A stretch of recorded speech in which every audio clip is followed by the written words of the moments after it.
Assalamu alaikum, sunana Sana Idris. Ina son fara magana ne akan 'yan mata masu lesbian.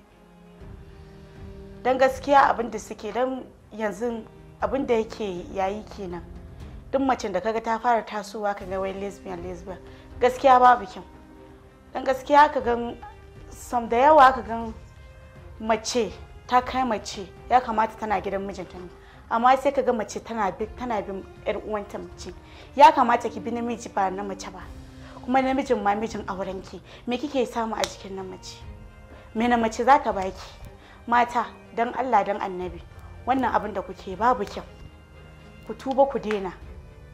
Dan wallahi gaskiya lesbian ba abin yi bane. Kuma saboda lesbian yana daga cikin abin da yake sa bala'i a ƙasarmu Najeriya. Kuma kuna so ku gane mace lesbian ne, akwai alamominsu da yawa. Don mace ta same ka tambaye ta ita yan lesbian ne saboda ba ta so a gane, za ta ce a'a ita ba yan lesbian ba ne.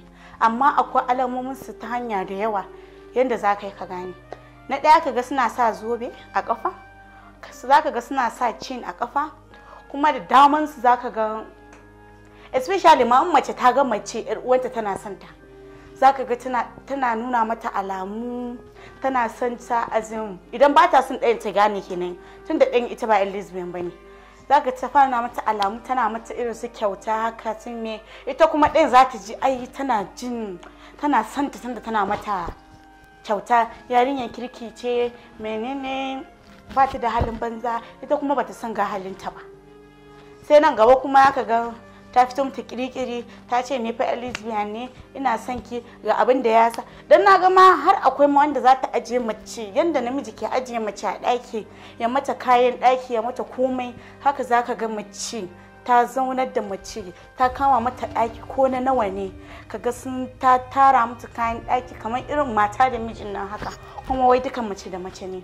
Dan Allah dan Annabi wannan gaskiya ba yi bane, bai kamata ba ma gaskiya. Dan majoritin mu ma matan musulmai ne ma sun fi yawa a wannan harkan.